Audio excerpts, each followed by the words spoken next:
Tahukah saudara bahwa program yang akan Anda saksikan itu bisa ada karena dukungan dari setiap donasi pemirsa seperti Anda. Dan itu memampukan kami Pijar TV untuk bisa menyiarkan program-program ini sampai ke seluruh pelosok Indonesia. Hanya karena donasi Anda, kami sampai hari ini bisa memberkati begitu banyak orang dan mereka bisa belajar bagaimana mengenal Tuhan dengan lebih baik. Saat ini ada cara unik untuk Anda bisa mensupport apa yang dilakukan oleh Pijar TV dengan klik tombol thanks dan Anda bisa mengirimkan super thanks. Dan dengan cara tersebut, Anda sebetulnya sedang mendukung kami untuk kami bisa memproduksi program-program baru yang memberkati lebih banyak orang. Pijar TV, salam terang bagi Indonesia.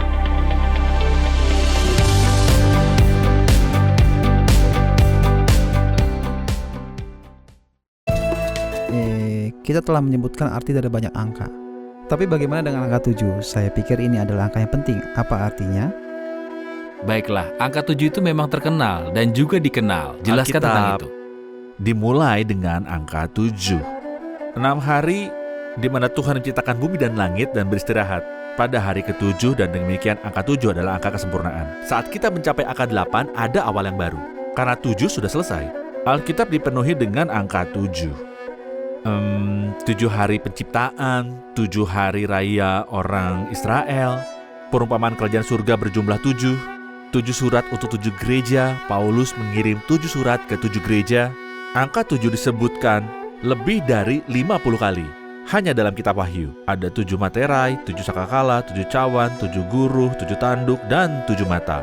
Jadi, 7 lambang kesempurnaan. Banyak angka 7. Alkitab adalah kitab yang memiliki banyak angka 7. Dalam kitab Habakuk 3 telah kau isi dengan anak panah. Iya. Alkitab adalah kitab yang dipenuhi dengan angka 7. Iya. Jika kita melihat apa yang disebut keajaiban numerik dalam Alkitab, kita akan melihat nilai numerik, yaitu keajaiban numerik dan juga konstruksi linguistik dari kitab-kitab dalam Alkitab. Sebagai contoh, dalam kitab Mazmur, dalam struktur penulisannya, dalam bentuk puitis dan susunan angka-angka yang memiliki hal-hal yang ajaib. Baik. Tolong berikan contoh tentang salah satu Mazmur yang bisa dikupas. Misalnya dalam kitab Mazmur ada rangkaian 9 Mazmur yang dimulai dengan Mazmur 9, 10, 25, 34, dan 37. 9 Mazmur ini disebut Mazmur akrostik atau Mazmur menurut abjad yang mungkin ditulis dengan cara tertentu sehingga menjadikan puisi Ibrani berbeda karena mudah dihafalkan. Ya, Maksud saya ayat pertama dimulai dengan huruf A dan yang kedua dimulai dengan huruf B dan seterusnya. Maksud saya sisi keindahan puitisnya hanya dalam bahasa Ibrani. Maksud saya ini muncul dalam kitab Mazmur seperti yang saya jelaskan. Mazmur 119. bisakah Anda menampilkannya di layar supaya kita bisa menunjukkannya Tentu untuk saja. para pemirsa? Baik, ini sesuai abjad dan terkait dengan kreativitas sastra Mazmur. Oke, Anda menyebutkan Mazmur 119. ini sangat penting dalam Ya. deret alfabet kitab Mazmur. Dalam pasal ini terdapat berapa ayat? Terdiri dari 176 ayat. Setiap 8 ayat menjadi satu kesatuan seperti yang tertulis di bawah huruf A. 8 ayat lagi ditulis di bawah huruf B. Kemudian 8 ayat berikutnya lagi. Ayat pertama, pasal 2 dimulai.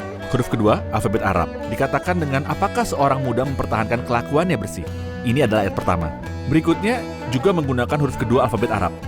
Dalam bahasa Ibrani, 8 ayat kedua dimulai dengan Bet. Ya, Ketika memasuki pasal berikutnya, dimulai dengan huruf ketiga alfabet dan Ibrani. seterusnya, angka 8 adalah angka pembaharuan. Bumi di bawah pemerintahan Kristus yang disebut Alkitab sebagai bumi baru atau pembaharuan atau waktunya memulihkan segala sesuatu.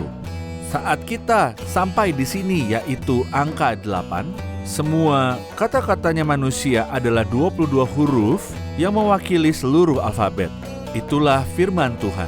Maksud saya, mereka sedang mengutip firman Tuhan dari kitab Mazmur pasal 119 pada 176 ayat yang ada di dalamnya.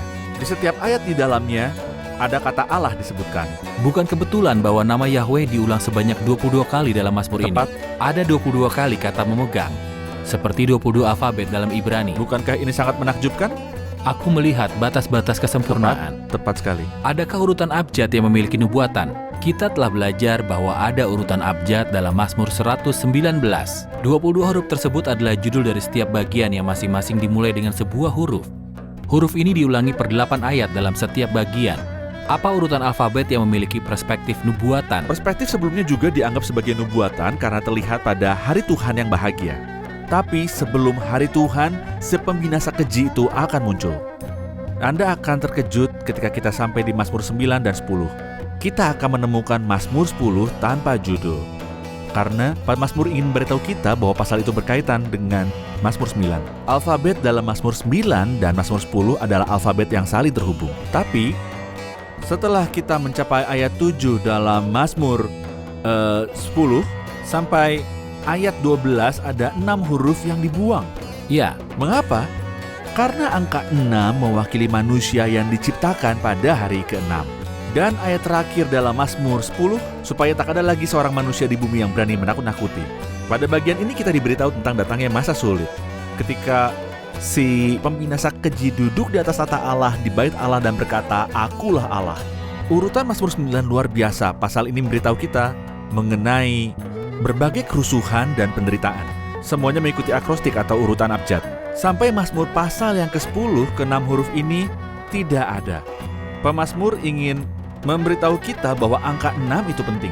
Manusia yang akan datang ini dipanggil 666. Inilah si pembinasa keji yang akan melawan Kristus. Sampai sejauh ini kita dapat melihat kreativitas linguistik dari Alkitab. Mungkin kita tak dapat melihat struktur ini dalam bahasa Arab karena sudah diterjemahkan. Tapi siapapun yang membaca Alkitab Ibrani akan melihat keindahannya. Ketika kita belajar Alkitab, kita belajar bahwa itu dimaksudkan untuk menghilangkan 6 huruf ini. Untuk beritahu kita bahwa umat manusia dengan kejahatannya akan berada pada hari sebelum hari itu. Saat Tuhan akan memerintah, bertahta dan membawa kembali kedamaian dan sukacita bagi semua ciptaannya. kita berdiri di hadapan kitabnya Allah. Amin. Ya, Benar. Sahabat Pijar TV, terima kasih sudah menjadi pemirsa setia program-program Pijar TV. Kami sungguh rindu agar saudara bukan saja diberkati dengan menyaksikan program-program ini, tetapi juga dapat berinteraksi dengan kami untuk berdiskusi dan bahkan didoakan melalui WhatsApp dan telepon yang tertera di layar kaca ini.